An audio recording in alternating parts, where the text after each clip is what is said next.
Hey, Elgin here, EXP Realty. What's going on, family? Hey, I'm just kind of touching base with everybody again, my fellow realtors, and I'm not sure how it is in your marketplace, but I'll tell you what I'm seeing. I'm seeing in our marketplace.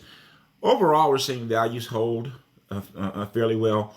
Like we haven't seen some kind of crazy crash, but we are seeing, at least I'm seeing and experiencing, and I'm on the ground running, man. I'm a hands-on out here trying to help as many families as I can type of dude. And I noticed with a lot of the listings, they're taking a little bit longer to sell. You're obviously going to have the anomalies that sell really quick. And of course, you have some that you never understand why they're sitting as long as they do, but they sit. But overall, I'm seeing the marketing time increase dramatically compared to where it's been at. You know, it's dramatic if you were having things sell within 2 to 3 weeks, and now it's taking 60 days or so. That seems just like crazy. So one of the things though that I'm still that I'm telling my sellers, and I was telling some agents as far as building their businesses, particularly maybe some agents that haven't experienced a market that's different, that's either slowing or a buyer's market or whatever you want to put on it. And the first thing though is you should really spend, in my opinion, you need to focus your time on getting listings. Focus your time on getting listings. Why do you focus your time on getting listings?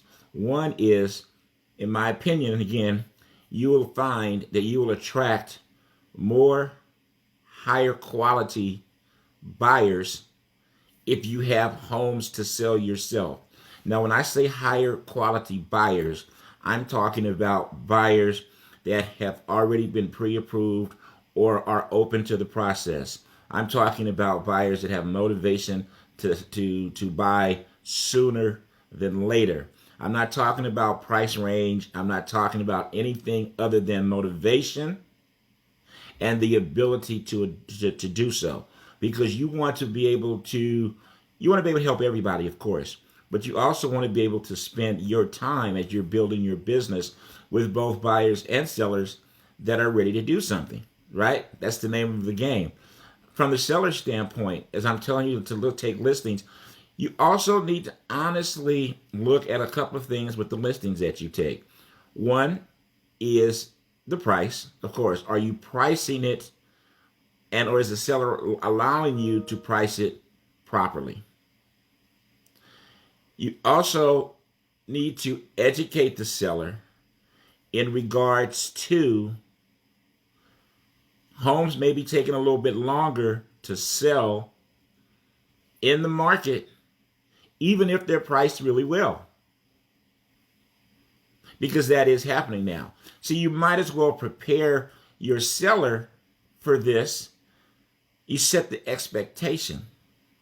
Because I was talking to some agents in our mastermind a couple of days ago, and one of the things that definitely happens when properties stay on the market a little bit longer, you have to remember that the sellers are talking to other people and or neighbors. They see your sign up in the yard, or they've got family and friends, and they're asking them questions like, man, I can't believe Elgin hasn't sold your home yet.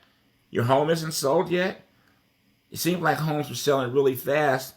And then they start putting in their suggestions like they're real estate people. Well, have you done this? Or is he doing that? Or I haven't seen this, or I haven't seen that. And all of a sudden, the seller is getting this in their ear, and the home is not selling. And if you're not properly communicating with them, properly showing them some of the things you're doing to help them get their home sold, you're going to have some trust and loyalty issues with your seller. You just are. So you might as well prepare and set a proper expectation when you take the listing up front. Be prepared to have a lot of communication. I don't mean you have to talk to the seller every 5 or 10 minutes, but what you should do is set the expectation up of how often you will speak with the seller, or how often you'll give them reports on what their home is, the marketing you're doing, and what the public is saying about their homes, and then stick to it. Like if you tell your seller, I'm going to call you once a week on Friday and give you an update on what's happening on your home, make sure on Friday, 1 or 2 o'clock, whatever the time you said is, that you do that, or you follow up with email. Whatever you're going to do, make sure you do that. You set the expectation, and then make sure you exceed it if possible. Make sure you exceed it if possible. That way, as you're accumulating listings and accumulating high quality buyers, you'll be able to provide the proper service and value that both need in a market where a little bit more direction and help is what both a buyer and a seller need. So those are just a couple of things that I'm telling my people, and we're talking about in masterminds, is what to do and how to do that. Things that we're doing to take more listings, to help more families, and then what we're doing with the buyers as well, especially under the new commission agreements and laws, that we had that came in effect last August 17th.